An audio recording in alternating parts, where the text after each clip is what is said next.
we made it to Houston. I was curious how our new truck was going to pull the trailer because we hadn't pulled the trailer with it before, and we had some problems with the previous truck that we had, and so those memories were still replaying in my mind of trying to pull the RV with that other truck that we had, and it was just a disaster. So I was really curious how it was going to go with this new Ford F-250. Well, it's a 1997, but it is new to us, and so everything went great. It went really well. All right, so we're headed to Houston. We're pulling out now. I got all the doggies in the carrier. I'm just sad. I hate telling my dad goodbye. Like, I hate leaving him. We're gonna have fun. It's gonna be a good adventure. It just takes me like a few days to get over leaving my dad. But anyways, we're going on the way. Safe travels. I'll be back soon to take care of you. Here was Corey.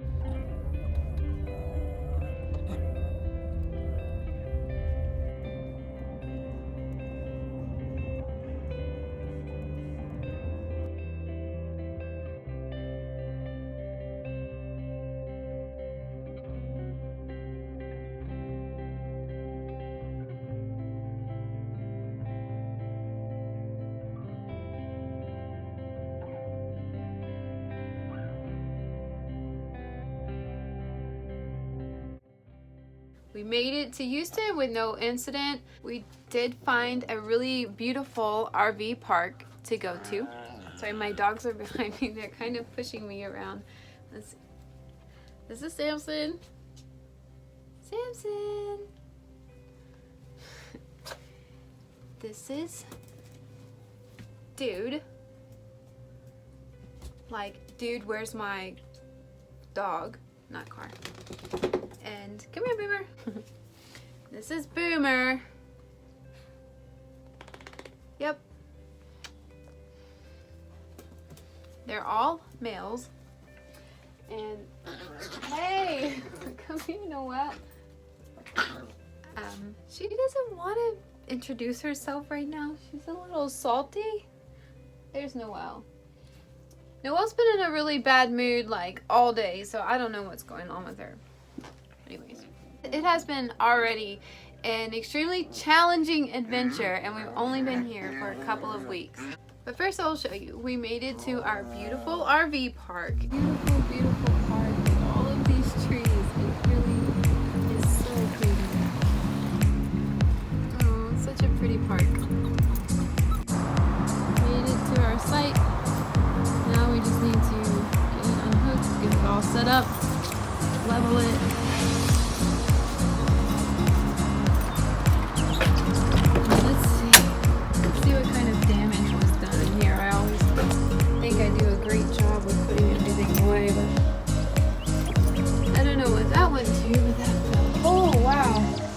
Open.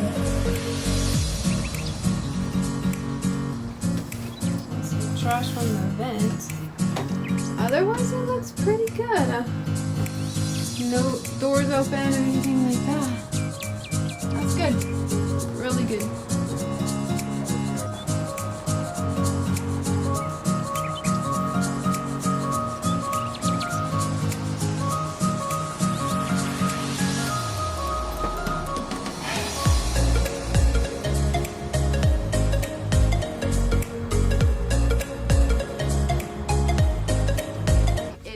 Lovely. It had a nature trail, it had a lake, lots of ducks. It had duck feeding areas, it had a rec room that had air hockey, pool, checkers. Such a beautiful little place, and it was heavily wooded, so it reminded me so much of being at home in East Texas. It was hard for me to come. I really miss my dad when I'm not with him. I love my dad so much. I missed a lot of years with him when I was really bad on drugs and stuff, and so I'm so grateful for the last 2 years that I've had with him, that I was living with him and at his place and just spent so much time with him, and I feel like we just developed such a great bond, and I'm really grateful for that. With that said, it's super hard for me to leave because he's out there like all by himself, like, and he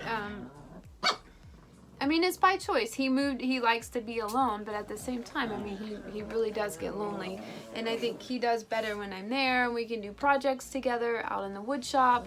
And, you know, he has someone to talk to, some company. So I worry about him a lot. On the other hand, I am closer to my mom, and so I get to see her now more often. And that's going to be great because, when I was living in Finland, I didn't get to see her as often, and then when I came back to the States, I was living all over, and it just has kind of felt like I was still living in Finland because I haven't seen her that much. And so we're just living right up the road from her now, and so that's gonna make it a lot easier for us to spend time together. So that's really, really good. And if you watched my video, Leaving Rural Life, then you know that I was a little bit sad to leave the country because I love living out there. It's so peaceful. It's such a slow, laid back way of life, and I really wasn't excited to come to this city where everything's faster paced. There's a lot more people. It just seems like life just goes by faster here. And got all settled in to our beautiful RV park despite the rain, despite Corey being sick. Corey wasn't feeling well. We don't know what if he had like strep throat or what was going on with him, but he was really sick for about a week or a little more. He's kind of still getting over it. We got all settled in, and then we were there a few days, and then we got a notice on our door that we had to leave the RV park or get rid of our dogs by the next day, like at 5 o'clock in the evening. Initially, they had said it was okay if we brought, I told her how many dogs that we had, so we had 4 dogs, and she said it was okay, but then we talked to another guy and it wasn't okay with him. So we are moving out of this beautiful RV park. We got kicked out. First time that's ever happened to me, hopefully the last time, but because we have 4 dogs and they don't allow 4 dogs here. When I first called, it was okay, and then later found out it wasn't. This is Samson, by the way. Anyway, so we're packing up and we're moving down the road. No sweat off our backs. But yeah, it just kind of sucks because this place is so beautiful. This RV park is amazing and it has so many cool amenities and everything, but it is what it is. So I understand. Having 4 Nutra rat sized dogs is a bit excessive. I mean, it's just not for everyone, right? But I understand. I mean, I wouldn't want to get in the way of your 500 ducks that you have walking around this place.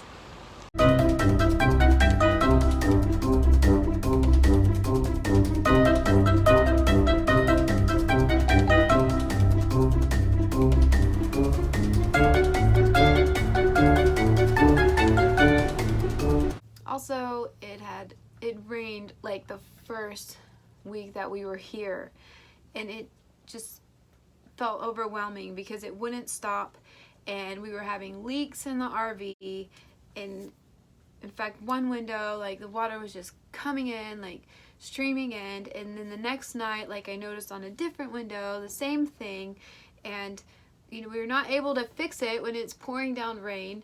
And we still weren't able to fix it because the window just doesn't sit right in the frame, and so I don't know what we're going to do about that, except our temporary fix was Corey siliconed the window, so now at least we don't get any water in when it rains. I'm not gonna lie, like, to move all of our stuff after we got unpacked and I got my plants put out, everything looked beautiful.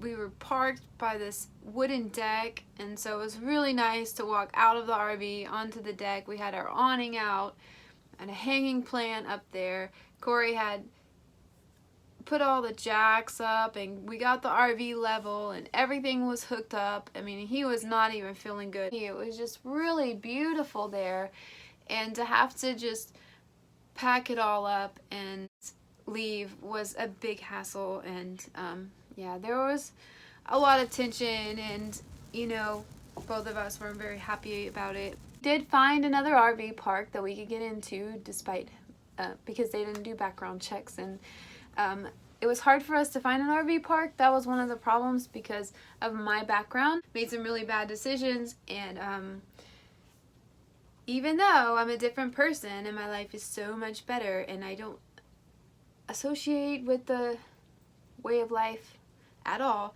like what I was doing, it still follows you around. So I was having a hard time. We were having a hard time getting into an RV park because of my background. I mean, I didn't even know. Who knew that they did criminal background checks in an RV park? I mean, really? But whatever. So we found that awesome one and we had to leave. So we got to the new RV park and we are all settled in. Now we're living full time in our RV, and I have to say, it feels great. I love this RV.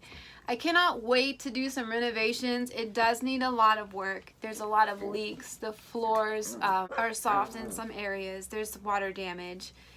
And it needs a paint job, you know, and I want to touch up these cabinets just to make it brighter in here and make it like fresher. Corey and I are amazed. Like, we still have room in our cabinets. We still have cabinets that don't have stuff in them, or like actually aren't even like filled to the brim with stuff. Pretty excited that we've been like embracing this tiny living, and it doesn't feel tiny. And in fact, we are thinking about downsizing this RV. We don't really know when or how we're going to go about it, but we were thinking about downsizing and getting something that's small enough that we could just pull with my car. We could just park wherever we want. We could camp out wherever we want. The end goal is to be self-sufficient so that we don't have to even live in the city. You know, we can travel full-time, and we're getting there, and that's the goal. And every day we're one step closer, and I just have to remind myself that, because sometimes it feels like it's so far away. 10 culture shocks of Finland. Part 2 is coming up. I have a video that I'm working on about anxiety. These dogs are weird. They're humping each other. Is that normal? Oh yeah, and I'm gonna be taking a trip back to my dad's, so I'll have a garden update. We're gonna see how the garden's doing. It's been raining there a lot, and I'm gonna have to weed the garden when I get there, and I know that's gonna be a job. So I'm gonna be posting a video updating everyone on that. And I just wanted to say thank you so much for all of your support. Thank you for subscribing. If you haven't subscribed already, please consider. My husband and I live it full time in an RV, and we move around from place to place, and we're in an age gap relationship. I'm 19 years older than he is, and so that's quite controversial. Also, we're in the process of converting this rig to be able to be 100% renewable energy. I'm super excited about that. We can't wait. And then we don't have to rely on living in an RV park. We can just go park it where we want to. Thank you so much for watching. Have a great day. I hope you're all doing well. Hit the like button if you like this video. Leave me a comment. I love to hear from you guys. I really do. I try my best to reply to each and every one of my comments, so I would really love to connect with you there, because that is one of my goals for being on here on YouTube.